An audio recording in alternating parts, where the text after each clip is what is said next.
times in my Christian life. Yeah. Và có thể nói rằng là trong đời sống tin Chúa thì chưa khi nào mà tôi nhìn thấy cái sự khó khăn trong những đời sống giữa vòng những người tin Chúa như bây giờ.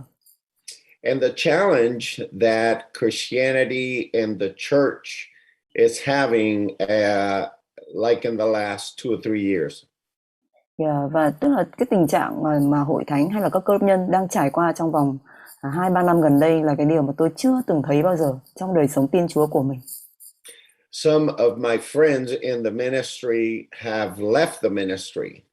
Có một số những người bạn của tôi đang ở trong chức vụ nhưng họ cũng đã rời bỏ chức vụ. Some pastors have closed their church permanently. Yeah. Và rồi thì cũng có những mục sư cũng đã phải đóng cửa hội thánh. And it almost seems like things are really difficult for Christianity right now. Và có vẻ như với tình hình hiện tại thì mọi thứ đối với cơ đốc nhân đang có vẻ như là rất là khó khăn. And so I had my times of discouragement in the last 2 years. Và trong vòng 2 năm vừa qua tôi cũng có những cái khoảng thời gian mà mình cảm thấy rất là nản lòng. I even thought that maybe it was time for me to leave the pastoral ministry. Yeah.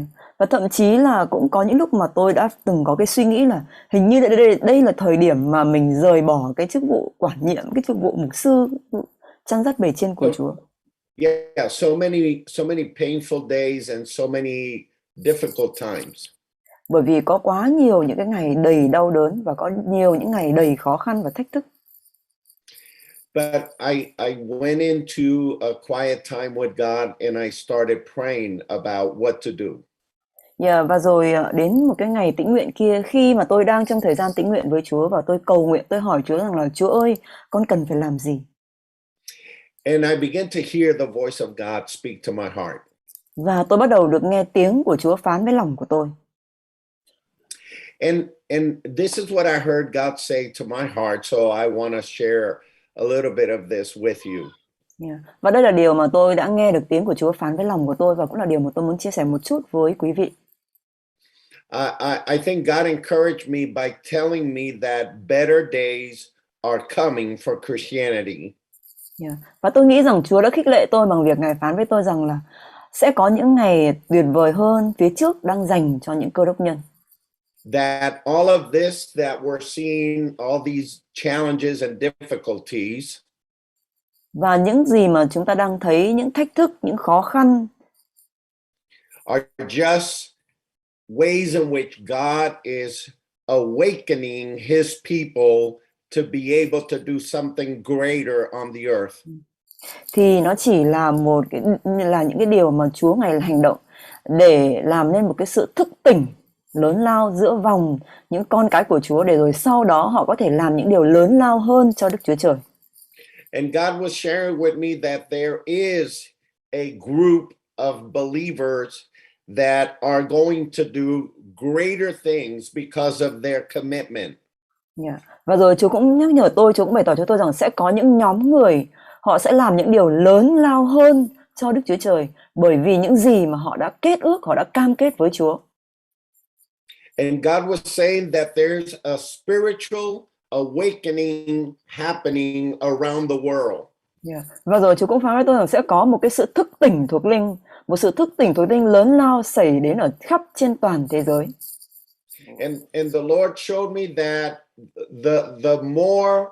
the further away a nation is from God, the harder these times are going to be. Yeah. Và Chúa cũng phán với tôi rằng là bất kỳ một cái dân tộc nào, bất kỳ một cái con người nào mà họ càng xa cách Chúa bao nhiêu thì cái thời điểm này sẽ là thời điểm mà càng khó khăn cho họ bấy nhiêu. But that group of people that are committed and dedicated are going to be able to go to a new spiritual level. Yeah. Nhưng những nhóm người nào mà sẵn sàng cam kết và kết ước để vẫn giữ kết ước của mình để đồng đi cùng với Chúa thì đấy là những nhóm người họ sẽ có một sự đột phá và họ sẽ đến một cái tình trạng thuộc linh mới cao hơn, một cái mức độ thuộc linh cao hơn. And most of us are trained to be concerned with numbers. How big is your church? How many people do you have? Tất cả chúng ta đều được huấn luyện, chúng ta đều được nghĩ đến về quan tâm về những con số. Ví dụ như là hội thánh của bạn bao nhiêu người, ví dụ như là hội thánh của bạn thì ờ, nó là có bao nhiêu hội thánh và số lượng như thế nào, chúng ta hay là kích cỡ của hội thánh bạn ra sao, chúng ta đều liên quan đến những con số. But as we study the Bible, we see that God's math is different than our math. Nhưng khi chúng ta đọc trong Kinh Thánh thì chúng ta lại phát hiện ra rằng là cái cách mà Chúa tính toán hay là toán học của Chúa lại khác với toán học của chúng ta. That God will always subtract before he multiplies. Đó là Chúa Ngài luôn luôn tức là Ngài giảm thiểu con số, Ngài làm cho con số nó nhỏ nhất trước khi mà Ngài có thể nhân cấp nó lên. And right now there is a subtraction going on. Và đây chính là cái thời điểm mà Chúa Ngài đang giảm thiểu. It's like the word says, the tree is being trimmed, pruned. Và giống như là chúng ta thấy giống như cái cây ấy, nó đang được rung lắc. But God is saying to his people, all of us that are especially on this call, he's saying something special to us. Và rồi Chúa phán với tất cả chúng ta và những người đang nghe đây, và đặc biệt Chúa phán những điều rất là đặc biệt đối với chúng ta. And what he's saying is, no matter how bad it looks, something good is coming to us. Chúa phán rằng là cho dù có những điều tệ hại như thế nào xảy ra đi chăng nữa, thì sẽ có những điều tốt lành sau đó xảy đến. And that all we have to do is stand firm, be courageous and endure. Và việc chúng ta cần phải làm đó là hãy vững vàng, hãy can đảm và làm cho mình vững chí. And I think God is teaching us to have a different perspective of the kingdom. Và tôi nghĩ rằng Chúa cũng sẽ dạy cho chúng ta một cái góc nhìn khác về vương quốc Đức Chúa Trời.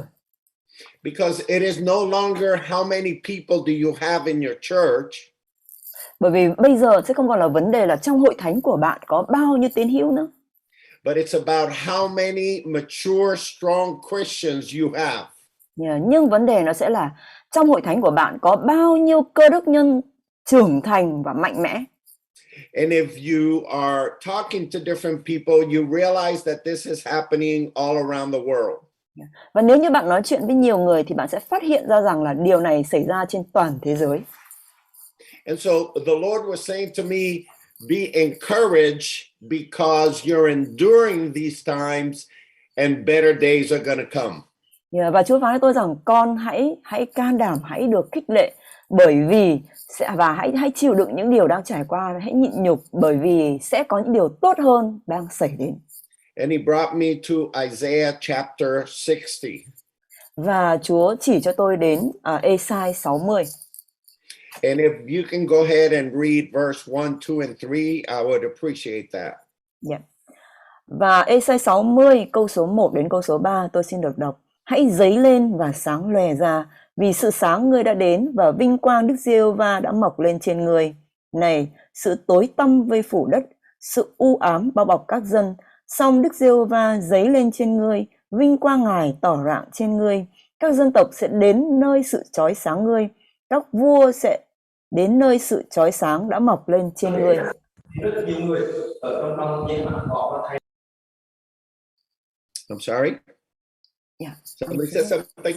And what the Lord was saying to me through that scripture was that we need to rise up in our mind and in our heart first. Và cái điều mà Chúa phán với tôi qua câu Kinh Thánh này đó là chúng ta cần phải dấy lên trước tiên từ trong tâm trí và từ trong tấm lòng của mình trước. Because even in the midst of difficult times, bởi vì khi chúng ta đang ở giữa những cái thời khắc khó khăn, God is still at work. Thì Đức Chúa Trời Ngài vẫn đang hành động. So we need to realize that growth really happens when we struggle with the challenges. Và chúng ta thực sự cần phải hiểu rằng cái sự tăng trưởng và phát triển nó sẽ xảy ra khi chúng ta trải qua sự thách thức và khó khăn. Sometimes we become too comfortable with our routine. Có đôi khi chúng ta cảm thấy quá thoải mái với những cái nghi thức thường lệ. And then we start relying on our own little methods. Và rồi chúng ta bắt đầu cậy nương, cậy dựa vào những cái phương cách riêng của mình. And we start thinking, why are things not working when they worked before? Và rồi chúng ta suy nghĩ là tại sao bây giờ nó không có hiệu quả giống như cách mình làm trước kia? It's because things are changing and God is changing things. Bởi vì mọi thứ đang thay đổi và Đức Chúa Trời cũng đang thay đổi mọi thứ. And God will use these difficult times Và Đức Chúa Trời Ngài sẽ sử dụng những cái sự khó khăn, những cái thời khắc khó khăn này to sharpen our spiritual walk. để làm sắc bén những cái kỹ năng thuộc linh của chúng ta. Because you see, the growth is not in the victory, Bởi vì bạn sẽ nhận ra rằng là sự tăng trưởng nó không ở trong sự chiến thắng, but the growth really happens in the struggle. nhưng mà sự tăng trưởng nó sẽ phát triển đang khi chúng ta phải vật lộn với một cái gì đó. So God was just sharing and encouraging me, saying, it doesn't matter if it hurts or if you're disappointed, rise up. Và Chúa thực sự đã phán với lòng của tôi, và Chúa nhắc nhở tôi câu kinh thánh này, đó là cho dù con trải qua những vật vã hay là những đau đớn như thế nào, cho dù có điều gì xảy ra đi chăng nữa, hãy dấy lên. Yes, and he said something very interesting here. He said, rise up because the light has come. Và Chúa phán rằng là hãy dấy lên. Cái điều rất thú vị ở đây Chúa phán là hãy dấy lên vì sự sáng ngươi đã đến.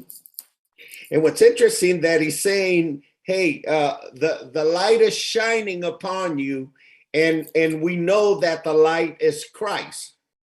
Và sự sáng đã đến, và chúng ta biết rằng sự sáng là nói về Đấng Christ. And so what he's saying is, it's through the struggle that light will be revealed through us as we are awakened spiritually. Và ở đây Chúa muốn nói với chúng ta rằng sự sáng sẽ được nhận biết, được soi tỏa qua cuộc đời của chúng ta, qua một sự thức tỉnh thuộc linh trong mỗi cuộc đời của chúng ta. So the struggle leads to the revealing of the light.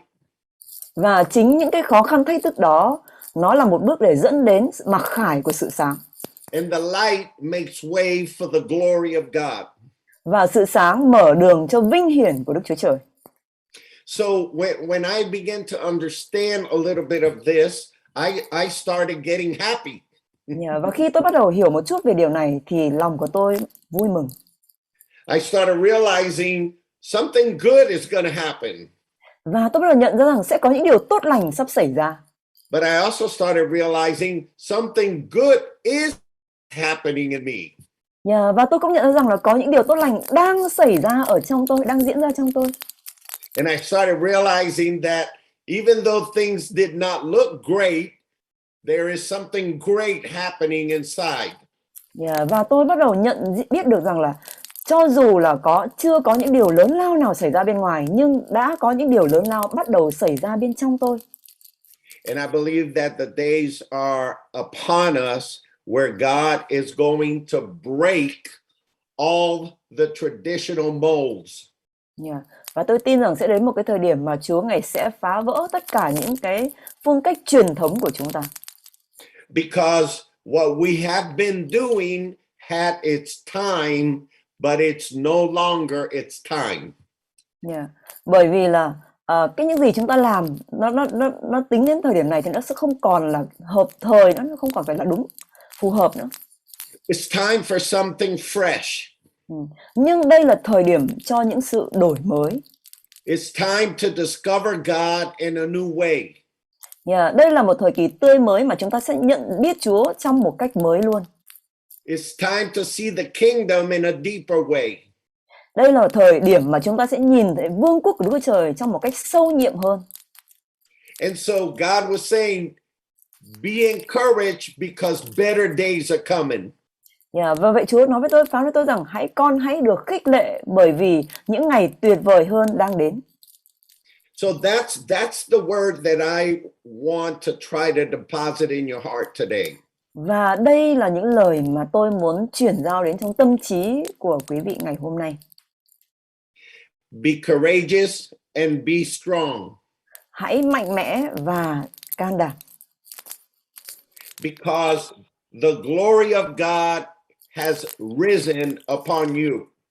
Bởi vì sự vinh hiển của Chúa đã ngự trên quý vị. So there's glory in you. Và có vinh hiển của Chúa ở trong quý vị. There's light in you Sự sáng của Chúa ở trong quý vị. because Christ is within you. Bởi vì Đấng Christ đã ngự trong quý vị. And if you just stay firm, better days are coming. Và nếu như quý vị cứ đứng vững vàng thì những ngày tuyệt vời hơn đang đến. I believe that the better days for the church are coming. Và tôi tin rằng những ngày tuyệt vời hơn cho hội thánh đang đến. The better days for Christianity are coming. Những ngày tuyệt vời hơn cho cơ đốc nhân đang đến. And we have seen wonderful things, but there are greater things that are coming. Yeah. Và chúng ta đã thấy những điều tuyệt vời, nhưng mà những điều lớn lao, vĩ đại hơn sẽ đến. So I want to encourage you to seek God. Nên tôi khích lệ quý vị hãy tiếp tục tìm kiếm Chúa. Spend time in prayer. Hãy dành thời gian trong sự cầu nguyện. Let the Lord speak to your heart. Hãy để Chúa phán với tấm lòng của quý vị. Because he has fresh bread to give. Bởi vì Ngài muốn ban bánh tươi mới cho quý vị. So I want to encourage you and let you know that God is on your side. Và tôi muốn khích lệ và tôi muốn nói với quý vị rằng là Chúa đang ở phía của quý vị. And you might be going through some difficult times right now. Có thể quý vị đang trải qua những thời khắc khó khăn ngay trong thời điểm này. You might not know how things are going to get better. Mình có thể suy nghĩ rằng không biết làm thế nào để mọi thứ nó trở nên tốt hơn. But remember, God's thoughts are higher than our thoughts. Nhưng chúng ta hãy luôn luôn nhớ rằng vì ý tưởng của Đức Chúa Trời thì luôn cao hơn ý tưởng của chúng ta. And his way is better than our way. Và đường lối của Ngài thì luôn tốt hơn đường lối của chúng ta. Be encouraged. Hãy được khích lệ. Better days are coming. Vì những ngày tốt hơn đang đến. Just stay firm. Hãy vững vàng. Just keep doing what you need to do. Hãy cứ tiếp tục làm những điều bạn cần phải làm. And in the right time, và để trong đúng thời điểm the glory of God will break through. Thì sự vinh hiển của Chúa sẽ đem đến một sự đột phá. And you will see greater things. Và bạn sẽ thấy những điều lớn lao tuyệt vời. So God bless you. We love you. Ban phước cho quý vị và tôi yêu mọi người. And I really appreciate this time that you've given me. Và tôi thực sự rất trân trọng thời gian mà quý vị đã dành cho tôi. So I hope this little word is encourage you. Và tôi hy vọng rằng cái lời ngắn ngủi này sẽ đem đến sự khích lệ cho quý vị. Love you. Yêu mọi người. Thank you, Pastor Sean. Robert, you want to say anything? I just wanted to say thank you. That word echo